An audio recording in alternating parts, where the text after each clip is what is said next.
Welcome to Left, Right, Center, where we are covering Colorado politics first on CBS News Colorado. I'm political specialist Sean Boyd with our analysts, Republican Dick Wadhams, Democrat Mike Dino.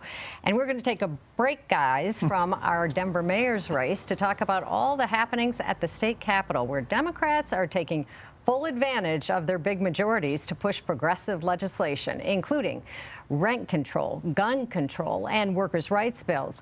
Last week, lawmakers debated a bill requiring restaurants and retail shops to post schedules 2 weeks in advance or pay a penalty. This week, they'll take up a bill that bans appliances that aren't energy efficient from being sold in Colorado. And just introduced is a bill to allow cities to open safe injection sites where people can use illegal drugs under supervision. Yet to come are bills banning assault weapons, regulating the claims of some pregnancy centers, and limiting zoning control at the local level. So, Mike, you know, the state voted overwhelmingly for Democrats to be in control down at the legislature. Is this what they expected? Well, it's hard to say that our citizens are paying that close attention to the legislature, but thanks to you, they are. I would say a few things. We're about a little over a third through. I think they're getting close to 400 bills introduced. Last year, there were over 550. Right. So there's still some more to go. I think it's on par with what I expected. I do think some of the far left folks are getting their legislation out there. But there's some realism. You know, there was a bill that was going to allow counties a little more leeway on how they manage guns in their counties. Right. 8 Democrats voted against that, including the Speaker of the House, McCluskey and Julie McCluskey. And so I think we'll see some liberal legislation, so to speak, get some traction.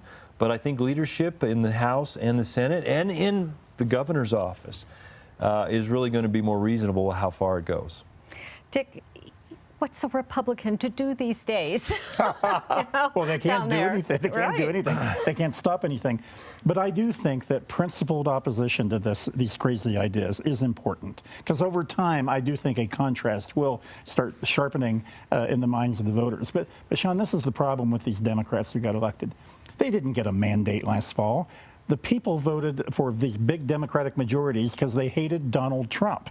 And every Republican was Donald Trump. And so they voted for the Democrats because they weren't Donald Trump. And I think they are misjudging why they have these big majorities. If it hadn't been for Donald Trump, they wouldn't have them. And so that's why they think they're liberated to do whatever they want. But we're going to see more of it. But I think that is a fundamental problem in how they view this thing right now. Well, we've got almost half the state unaffiliated these days. There is always the risk of going too far one direction or the other, right? I think so. You know, Trump wasn't as much on the ballot last year as he was, 2 years before. And we'll see what happens next year.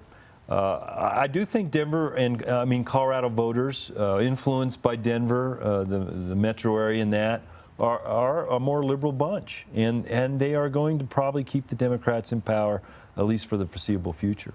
For this legislative session, where do you see the biggest battles? Well, I do think the issues of guns is always a battle that gets the extremes, going and debating and showing up at the Capitol. We will have to see the implementation of the magic mushroom, the psilocybin ballot measure 122. And it looks like that's going to become a battle. Certainly the proponents of it want hands off down at the legislature, but we're getting indications, certainly leadership down there's like, no, we're going to put some big guardrails on this.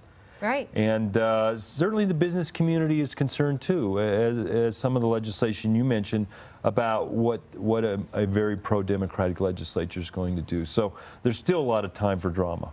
I think there's support for some of these bills, though, that in the past would have been more controversial. I'm thinking rent control, for example, that's and a even good some one. of the bills that people typically describe as anti-business bills. There's more support behind some of them. Yeah, and the rent control bill is an interesting one. It really gives local governments an opportunity to opt in for it.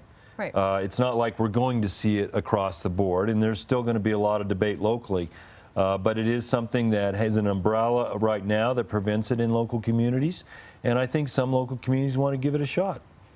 I heard you, Dick, when I was talking about the bill dealing with the energy efficient appliances Yes. that is up today in committee today Yes. down at the Capitol. Appliances, water heaters, fireplaces, light bulbs too. Yes. I see this bill probably passing though, even as you roll your eyes. I imagine, and I got to tell, I think there will be a tipping point at some point with people when they start seeing everything, costs on everything going up, and it finally sinks into them, all these wonderful liberal ideas are costing me money. I mean, I go to my King Soopers and I have to punch in how many plastic bags I use. Well, next year at this time, we won't be able to use plastic bags. I think the public is going to get tired of this stuff. And rent control. I mean, as frankly, some Democratic candidates for mayor have pointed out, it has not worked anywhere. It has done nothing but drive up the cost of housing and hurt the people at the lowest rung. I mean, I just, at some point, there's got to be a tipping point, or we are going to be Portland, we're going to be Seattle, we're going to be San Francisco. And that's what we've got to figure out. Are you surprised by the bills dealing with business issues? I think about this Fair Work Week where you've got to give the schedules in advance, for example. There's another equal pay bill was just up down there. Are you surprised to see so many of those? No. Not at all surprised. I mean, this is, they want to punish businesses. That's what they really do. They are anti-business. They really, they want to punish businesses and allegedly to help workers. They're punishing workers when they punish business. Mike, the governor certainly is going to keep the legislature in check, I think, because he's not on board with all of these proposals down there. No, he isn't. I mean, I think he has his views on, certainly, we were talking about issues relative to gun control. And, he was pretty clear, hey, we have laws on the books that we should really make sure work first, like the red flag law. Safe injection sites is something that certainly creates a lot of controversy. Again, it is a bill that would just merely allow, merely maybe the wrong word, but it does allow local communities to decide, hey, is this something we want to try? Which Denver's current city council has said, yeah, we would like to try that. And I think, and so again, it would take the overall ban against it off the state. And so, I mean, the governor, I think, has mixed feelings about this because it isn't a reflection on him. If it gets to his desk and he signs it, does he want to be known for that? So he is the stopgap. And one other thing I think I want to point out, it will be, this is a carryover from 2022, but several Democrats in the House got elected either because some libertarians were in the race and gave them that margin, or in Douglas County where a Democrat got elected, surprisingly, a very narrow margin. It'll be interesting to see, well, what are they doing with these pieces of legislation? Are they being any more cautious than maybe some of the further left? And that's worth delving into at some point. Yeah, and do they win re-election? I still wonder, though, do voters pay attention to what's going down there a lot of times? Well, I report on it, yes, as much as I can. On a day-to-day basis, I don't think your average voter is just clinging to whatever's happening down there. And yet, over time, I do think an impression starts to sink in with these voters. And then, of course, in the campaign, there will be a lot of votes that some of these new members that you're talking about are going to have to respond to.